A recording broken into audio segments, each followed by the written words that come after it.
السلام عليكم ورحمة الله وبركاته، ومساء وصباح الخير عليكم كلكم وقت ما بتشوفوا الفيديو سواء الصبح أو بالليل. النهاردة هنعمل كفتة صينية.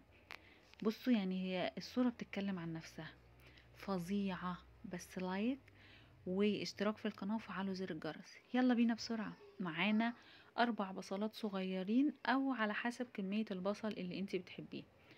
قشرناهم وغسلناهم وفي الكبة حطيناهم، قطعناهم بالشكل ده عشان يدوروا معايا في الكبة. وبعدين فرمناهم مش ناعم، متوسط بالشكل اللي حضراتكم شايفينه ده.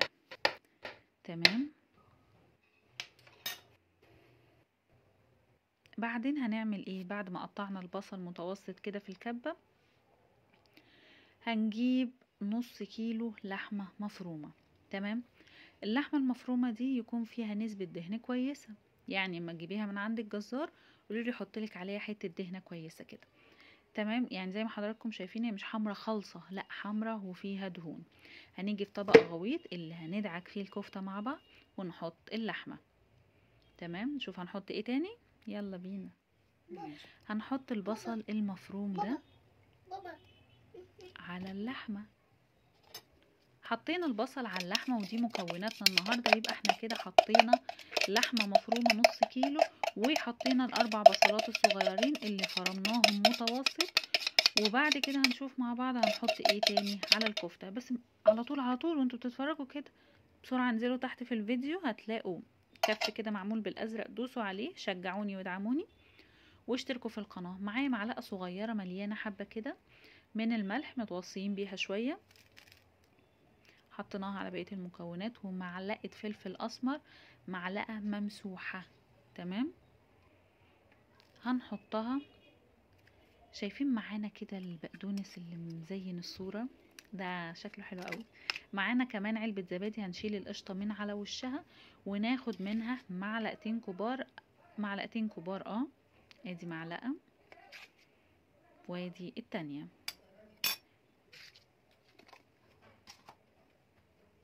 يلا والفيديو شغال كده صلوا على الرسول عليه افضل الصلاة والسلام. تمام. عطروا افواهكم دايما بالصلاة على الرسول عليه افضل الصلاة والسلام. ده معايا كيس بقسماط انا طحناه، وفي فيديو تاني مش دلوقتي هوريكم بيتعمل ازاي. تمام. مطحون من الفينو اللي شفناه مع بعض. هناخد منه قد ايه ده؟ هناخد منه معلقة ومعلقة تاني، يعني معلقتين الا ربع، معلقتين الا ربع. تمام. ده بيساعد على ان الكفتة تتظبط كده وقوامها يبقى حلو. تمام. على فكرة مش هتشوفوا الطريقة دي في حتة تاني ولا اي حد بيعمل. دي البهارات ال7. تمام. اقول لكم بتتعمل ازاي؟ لا مش هقول لاني معرفش. تمام. خلونا نكمل مع بعض الطريقة. البقدونس اللي كان بيزين الصورة هناخده معانا ونقطعه ونغسله ونرجع تاني. حطيناه تاني في الصورة لاننا محتاجناهوش كله، احتاجنا شوية صغيرين منه، وانا بحب افرمهم ناعم عشان ما يضايقوش في الاكل كده. عملتهم بنعمل بيها الملوخية، مش جايه في بالي اسمها دلوقتي. تمام. المخرطة، الحمد لله افتكرتها. حطينا شوية البقدونس اللي غسلناهم وظبطناهم وفرمناهم على المكونات بتاعتنا. يبقى كده دي مكوناتي بتاعة الكفتة. كده فرمناها ودعكناها كويس جدا، ودعكي فيها يجي 10 دقايق لحد ما بصي هتعمل خيوط كده اهو، علشان لما تيجي تصبعي الكفتة تتماسك معاكي كويس. يبقى افرميها كده ودعكيها بايدك كويس جدا شوية حلوين ورايح جاي كده، علشان كل المكونات تمتزج مع بعضها وكمان تعمل خيوط زي ما حضراتكم شايفين. وكمان بنصبعها بالشكل ده. انا بحبها تكون متصبعة مش تخينة قوي، يعني رفيعة وطولها مناسب. تمام. عشان ايه؟ هي كده كده اللحمة بتكش. جبنا صينية ودهناها دهنة حلوة كده من السمنة. ما تكتريش بس في السمنة، هي مثلا ممكن نص معلقة صغيرة، واعمليها بالفرشة في الصينية. ويلا بينا نرص الكفتة واحدة ورا التانية ورا التالتة لحد ما الصينية تكتمل معانا. البقدونس شكله منور بصراحة في الفيديو. الحاجة الخضراء عامة على فكرة بتدي العين أريحية كده في النظر. صينية الكفتة عمالة تتجمع معانا، وبس كده خلصت صينية الكفتة. هنحطها على النار، على نار عالية في الأول، أول دقيقتين كده لحد بس ما السمنة تسيح، وبعدين ههدي عليها، ومش ههدي خالص، هخليها على المتوسط أو يعني أقل من المتوسط بشوية. هي كده على النار، حطيتها على النار وهغطيها طبعا، وهنتابع مع بعض من وهي على النار خطواتها في التسوية. مش هسيبك وهمشي معاكي خطوة بخطوة. بصوا، نزلت المية تحت لما هديت عليها النار بالطريقة اللي قلتها لكم، نزلت المية بتاعتها وبتتسوى فيها على البخار بتاعها. لو تلاحظوا كمان شكل الكفتة اتغير، يعني خدت اللون الكريمي شوية ان هي بتستوي. ما تنسوش ان اي حاجة لحمة مفرومة تدوها وقتها كويس جدا في السوى عشان تستوي كويس. تمام. هو كده البخار طالع خالص، فالرؤية مش واضحة قوي، بس هوضحها لكم.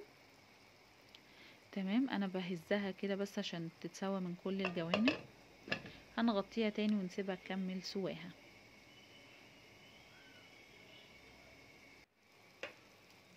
كده فتحت عليها، وانا كنت رصه كفته فوق الكفته. لما حطيناها تتسوى وزي ما قلنا بتكش، فلما كشت نزلت الكفتيات اللي فوق جنب الكفتيات اللي تحت عشان كلهم ياخدوا وش من الصينيه ويتسووا مع بعض كويس. شايفين كميه الميه اللي نزلتها دي؟ هتتسوى فيها وهتخلي قلبها طري من جوه، وكمان احنا حاطين عليها معلقتين الزبادي دول هيخلوها طريه جدا من جوه. وهتشوفوا هنعمل ايه يخليها من بره مقرمشه كده وشكلها حلو كده وهي بتكمل سواها. بصوا الميه بتغلي ازاي وبتطلع بخار، وهي بقى بتتسوى على البخار ده وفي نفس الوقت بتشرب ميتها. تمام. والخضره فيها شكلها كده منور، والبصل.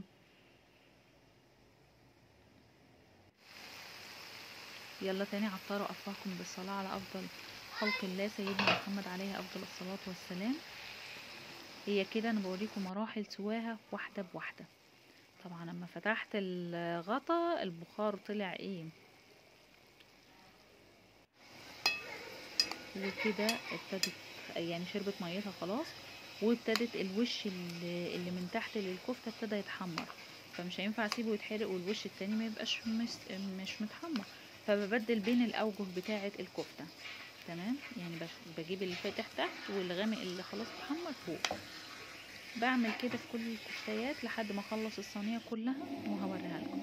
ده كده شكل الصينيه لما قلبتها زي ما قلتها لكم. هنزلها بقى في الشوايه تاخد شكل فظيع، ويبقى شكلها كده من بره مقرمش وحلو.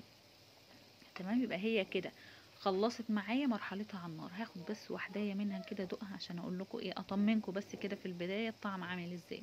يلا بينا نرجع للبقدونس بتاعنا. دقت حته بصراحه جميله جميله بجد، جربوها مش هتندموا والله، واللي يجربها يقول لي في التعليقات ايه رايه فيها. عجبته ما عجبتوش بس هي هتعجبه، يكتب لي بس في التعليقات ايه رايكم. كده خرجت معايا من الشوايه، انا حطيتها بس تحت الشوايه تاخد وش. اول ما تاخد الشكل واللون الذهبي اللي بيبرق ده اطفي عليها على طول. طلعيها في الصينيه وبعدين قدميها في الطبق، وبألف ألف ألف هنا وشفا يا ست الكل ويا أستاذنا اللي بتسمعوني. تنسوش تدعموني باللايك والاشتراك في القناة. سلام عليكم.